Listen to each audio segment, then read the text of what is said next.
Você está no canal Eu Estudo a Lição com o pastor Samuel Camilo. Hoje é sexta-feira, dia 27 de setembro de 2024. E faremos um estudo adicional do nosso tema principal da semana, que foi o Senhor ressuscitado. O texto que serviu como base para o nosso estudo da semana foi Marcos capítulo 16, verso 6, que diz: Ele, porém, lhes disse: Não tenham medo, vocês procuram Jesus o Nazareno que foi crucificado. Ele ressuscitou, não está aqui. Vejam o lugar onde o tinham colocado. O nosso guia de estudos vai trazer aqui pelo menos dois textos. O primeiro deles, de Ellen White, do livro Desejar Todas as Nações, na página 632, que vai nos ajudar a entender a temática do estudo dessa semana. O texto vai dizer assim: Para aquele que crê, Cristo é a ressurreição e a vida. Em nosso Salvador, a vida que se perdeu por causa do pecado é restaurada, pois Jesus possui vida em si mesmo, para recebê-la a quem ele quiser, para concedê-la a quem ele quiser. Está investido de direito de conceder a imortalidade. A vida que ele entregou como ser humano, reassumiu e concedeu à humanidade. É interessante esse texto, porque esse texto vai trabalhar em grande medida aquilo que 1 Coríntios capítulo 15 menciona. Paulo fala sobre a ressurreição de Jesus e vai mostrar que a ressurreição de Jesus é o aspecto central da crença cristã. Se você tirar a ressurreição, a doutrina da ressurreição, tanto a de Cristo como também a ressurreição dos mortos, que terá lugar por ocasião do retorno de Jesus, daqueles que esperaram em Cristo, então nada mais faz sentido. Porque se a ressurreição não existe, então é vã a nossa fé. É o que Paulo vai dizer. Porque se você parar para poder pensar que você vive uma vida inteira junto com Cristo Jesus, trabalhando com Ele, e daqui a pouco você morre e não existe ressurreição, então você perdeu o seu tempo. A ressurreição é chave. Agora, como vamos acreditar que haverá uma ressurreição dos mortos por ocasião do retorno de Jesus? De que aqueles que morreram em Cristo ressuscitarão primeiro, como 1 Tessalonicenses capítulo 4, a partir do verso 16 menciona, se Jesus não ressuscitou, se Jesus não venceu a morte, então como eu vou acreditar que eu posso vencer a morte em nome de Jesus?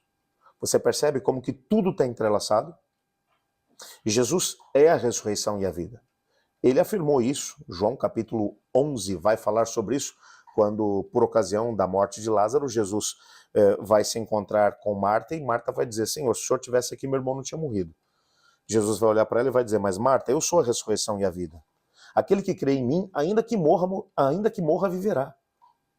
Marta vai olhar para Jesus e vai dizer: eu creio que o Senhor o ressuscitará no último dia. Ela acreditava na ressurreição. Mas Jesus vai dar pelo menos uma pitada do poder que existe nele mesmo, quando ele vai ressuscitar o próprio Lázaro, mostrando que ele é o Senhor da vida. E tanto poder existe em Jesus, que Cristo Jesus chama e Lázaro ouve. Portanto, Jesus possui vida em si mesmo. E porque ele possui vida em si mesmo, ele pode dar a quem ele quiser.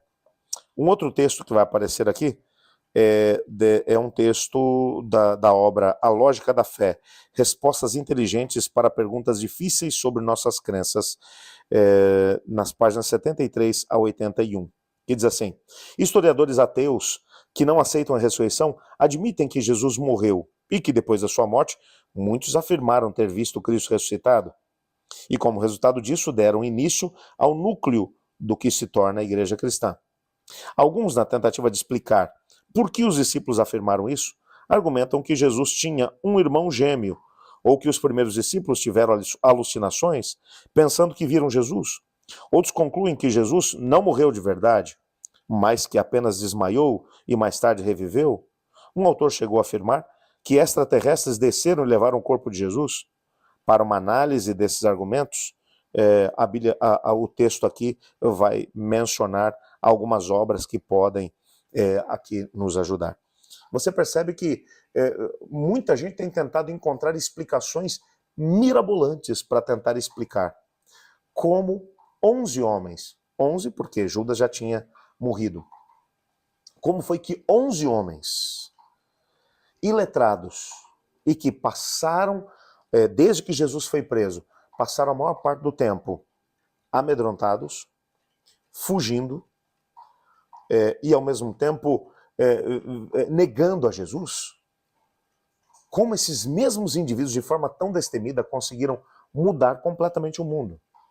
Você deve concordar comigo de que tem que ter uma explicação sobrenatural no meio desse processo.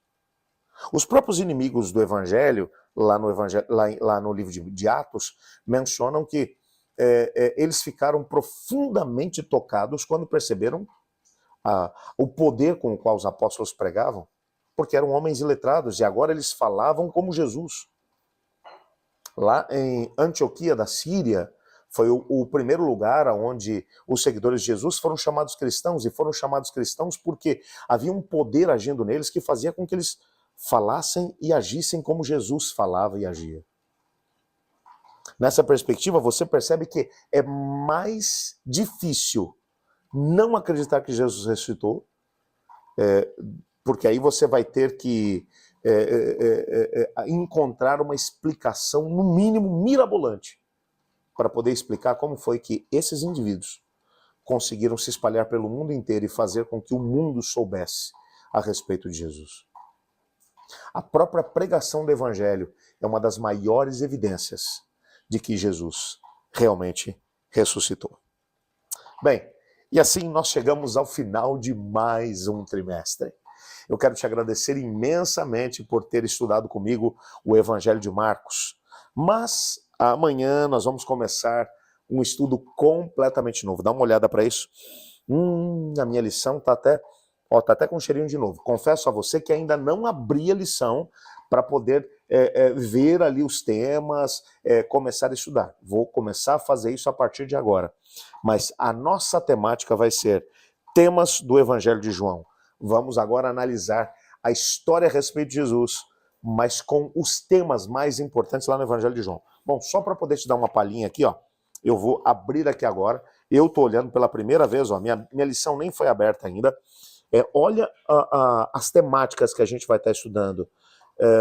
O texto vai dizer: Satanás quer apontar um caminho, sinais da divindade, a história de fundo e o prólogo, o testemunho de Jesus como Messias, o testemunho dos samaritanos, mais testemunhas de Jesus, bem-aventurados os que creem, cumprindo as profecias do Antigo Testamento, a fonte da vida, o caminho, a verdade e a vida, Pai, Filho e Espírito Santo, a hora da glória, a cruz e a ressurreição, e epílogo, conhecendo Jesus e a sua palavra. Gente, tem muita coisa boa esperando a gente no próximo trimestre. E eu te desafio a continuar junto comigo. Já que você estudou o Evangelho de Marcos, vamos estudar junto os temas principais do Evangelho de João. Eu acho que vai valer muito a pena. Muito obrigado a você que esteve junto conosco. Amanhã a gente continua junto. Vamos terminar orando? Obrigado, Pai, por tua palavra e porque tivemos a oportunidade durante os últimos 3 meses de estudar o Evangelho de Marcos e olhar para a história de Jesus sob a perspectiva do que foi escrito ali. Amanhã começaremos a estudar os temas principais do Evangelho de João.